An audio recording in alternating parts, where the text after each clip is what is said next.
বাংলাদেশকে কেন্দ্র করে পশ্চিমা দেশগুলোর এক ধরনের স্বার্থ, চীন চীনের এক ধরনের স্বার্থ রয়েছে, ভারতের এক ধরনের স্বার্থ রয়েছে। আমরা শুধু এই কথাগুলোই সবসময় শুনে আছি। হাসান মাহমুদ বলেছেন যে তিস্তা নদী হলো ভারত এবং বাংলাদেশ যৌথ নদী। একটা প্রকল্পের কথা বলা হচ্ছে, সেই প্রকল্পকে কেন্দ্র করে একটা টেকনিক্যাল টিম নাকি কাজ করছেন। সেই টেকনিক্যাল টিম যে রিপোর্টটা দিবে, সেই রিপোর্টের উপর ভিত্তি করে তারা পরবর্তী সিদ্ধান্ত নিবে।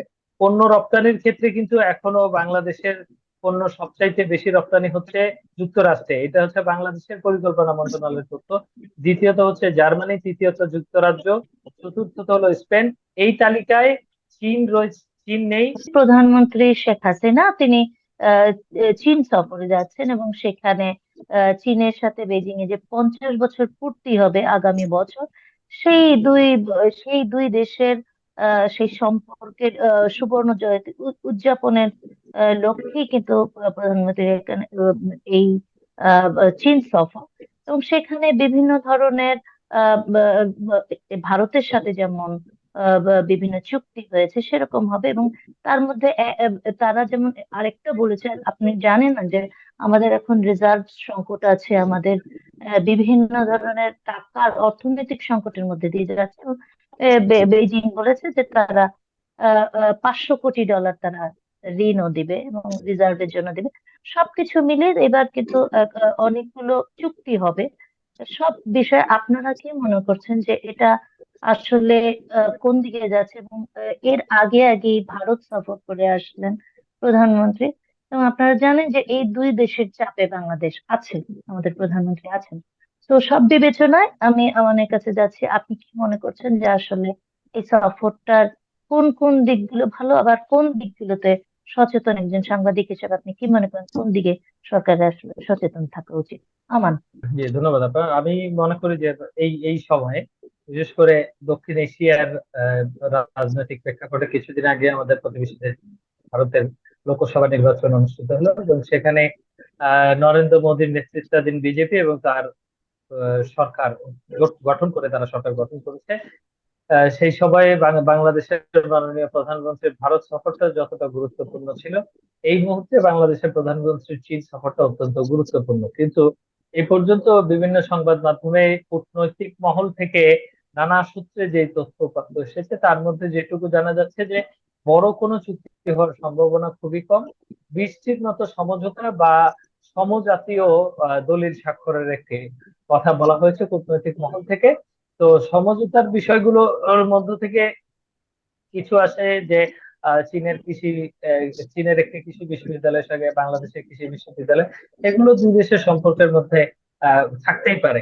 কিন্তু আমি খুব পত্রিকাগুলোতে খুঁজছিলাম যে বাংলাদেশের সঙ্গে চীনের যে বাণিজ্য ঘাটতি রয়েছে, সে বাণিজ্য ঘাটতি কমানোর জন্য কোনো আলোচনা আছে কিনা, বা এরকম কোনো সুনির্দিষ্ট প্রস্তাবের বিষয়ে আমি খুঁজছিলাম, এটা আমি দেখতে পাইনি।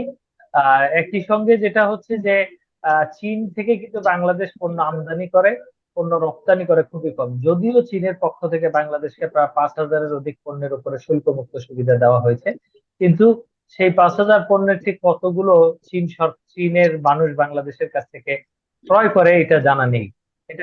এটা আমার এই মুহূর্তে হুম, জানা নেই। আমার ধারণা যে যদি সেই ক্রয় করার বিষয় থাকতো, তাহলে নিশ্চয়ই বাণিজ্য ঘাটতিটা ধীরে ধীরে কমে আসতো।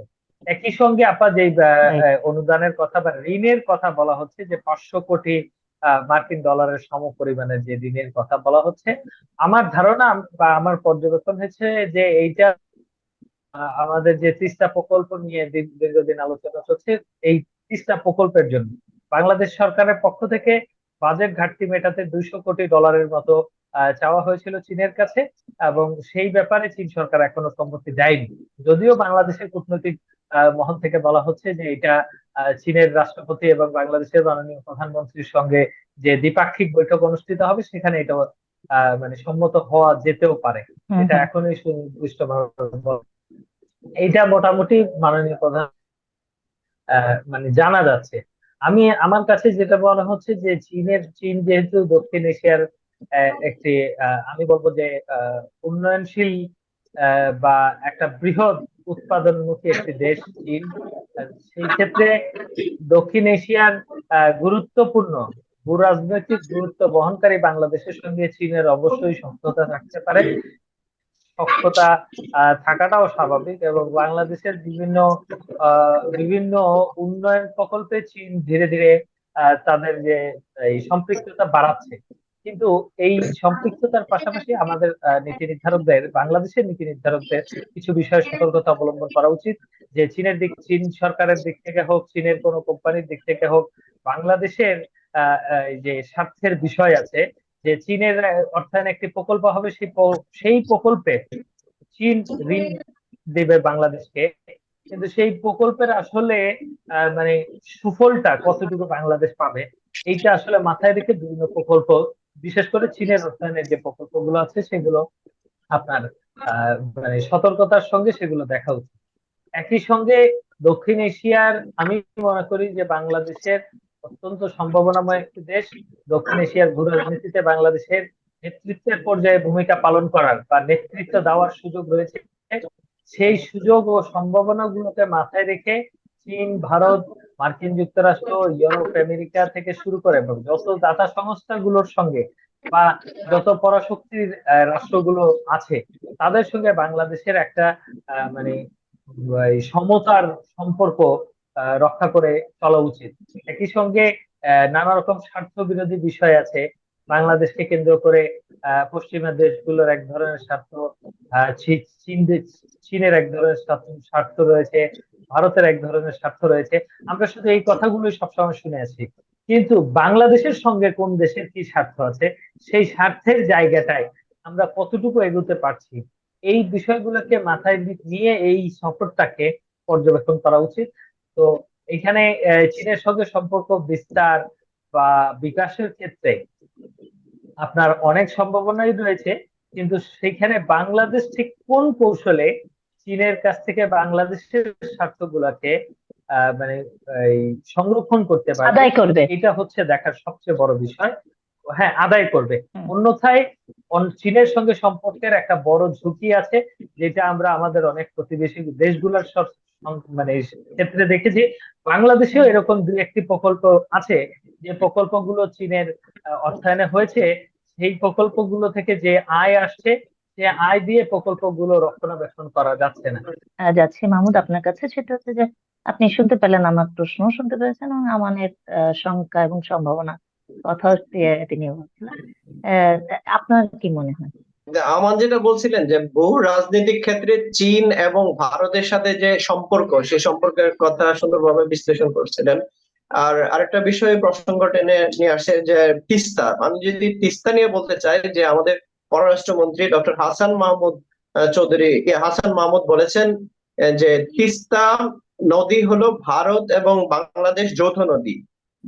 এই নদী, একটা প্রকল্পের কথা বলা হচ্ছে, সেই প্রকল্পকে কেন্দ্র করে একটা টেকনিক্যাল টিম নাকি কাজ করছেন। সেই টেকনিক্যাল টিম যে রিপোর্টটা দিবে, সেই রিপোর্টের উপর ভিত্তি করে তারা পরবর্তী সিদ্ধান্ত নিবে। এটা হলো বাংলাদেশ পার্ট থেকে বাংলাদেশের পররাষ্ট্রমন্ত্রী বলেছেন। আর অপর পাশে হলো বাংলাদেশে নিযুক্ত চীনের রাষ্ট্রদূত বলেছেন যে তিস্তা প্রকল্প নিয়ে বাংলাদেশের যে সিদ্ধান্ত নেবে, সেই সিদ্ধান্তকে চীন স্বাগত জানাবে, সম্মান জানাবে। এখন চীন সম্মান জানাবে। এখন এই যে আমাদের অপেক্ষা করতে হবে যে আগামীকাল আমাদের প্রধানমন্ত্রী মাননীয় শেখ হাসিনার চীন সফর রয়েছে, যে সফরের বিভিন্ন বিষয়, আর্থিক বিষয়গুলো নিয়ে আছে, যে দুই দেশের পারস্পরিক সম্পর্ক, এসব বিষয়ে কি অর্থনৈতিক সবচেয়ে যে মানে বাংলাদেশের বিনিয়োগকারী দেশগুলোর মধ্যে সবচেয়ে বড় একটা বিনিয়োগ কিন্তু চীন করে বাংলাদেশে। এখানে তাদের কিন্তু ব্যবসায়িক একটা ইন্টারেস্ট আছে। তো সেক্ষেত্রে এইসব বিষয়গুলো হয়তো বা আগামী কাল সফরের পরে বিস্তারিত আমরা জানতে পারবো। যে আমি একটু মাহমুদ ভাইয়ের কথা একটু সংযোগ করতে চাই, যে চীন একটা বড় বিনিয়োগকারী, এই কথাটা পুরোপুরি সত্য নয়। কারণ হচ্ছে যে আপনার বাংলাদেশের যে পরিকল্পনা মন্ত্রণালয় আছে, তাদের 2022-23 অর্থ বছরের হিসেব অনুযায়ী এই এই এই তথ্যটার সত্যতা পাওয়া যাচ্ছে না। আমার কাছে মনে হয়েছে যে এইটা এক ধরনের প্রচার, যে চীন বাংলাদেশে একটা বড় অর্থায়নকারী দেশ বা বিনিয়োগকারী দেশ।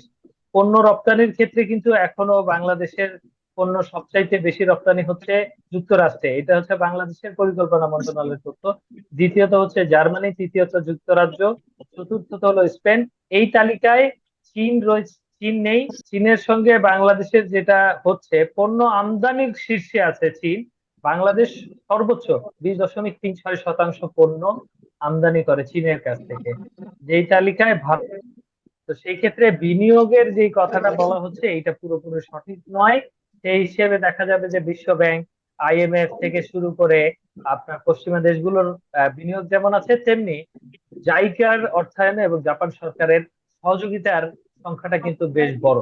কিন্তু এখানে পৌঁছারে চীন এগিয়ে আছে, কারণ এটা বুঝতে ঘুরে পেরেছি, ফিরে আসে। বুঝতে পেরেছি। কিন্তু চীনের হ্যাঁ, বিনিয়োগ গ্রহণ করাটাও অত্যন্ত ঝুঁকিপূর্ণ বলেই মনে হয়, আমরা মানে প্রতিবেশী দেশগুলোর মাঝে দেখছি। তো বাংলাদেশের স্বার্থকে গুরুত্ব দিয়েই সরকার স্পেসিফিক চীন এবং বড় সরকার বিনিয়োগকারী না, প্রধান ওনার বিনিয়োগকারী এই দেশগুলোর সফরে মধ্যে চীন একটা, মানে হুম। বিনিয়োগকারী না, হ্যাঁ বিনিয়োগ, হ্যাঁ বড় এই বিনিয়োগকারী চীন না, কিন্তু বিনিয়োগকারী যে দেশগুলো আছে, চীনের নামও এখানে অন্যতম একটা দেশ আর কি। না, তা ঠিক আছে, কিন্তু হ্যাঁ যেটা হচ্ছে যে হ্যাঁ এই রপ্তানিতে আমরা সঙ্গে আমি কিন্তু একমত। চীন ভারত দুটাতেই রপ্তানিতে আমরা অনেক পিছিয়ে আছে। হুম, আমদানি হুম। ক্ষেত্রে এই দুই দেশের থেকে আমরা আমদানি কিন্তু বেশি হ্যাঁ, করছি, সেই তুলনায় পশ্চিমা দেশগুলোতে রপ্তানি শীর্ষে করে, রয়েছে। রপ্তানি তো একটা বড় আয়। হ্যাঁ, আর বিনিয়োগের ব্যাপারে যেটা হচ্ছে যে বিনিয়োগও কিন্তু আসলে চীনও খুব বেশি বিনিয়োগ করছে না আমাদের দেশে, এবং তারা যেই অর্থায়নগুলি করে সেই ক্ষেত্রে তারা নিয়েই যায় বেশি।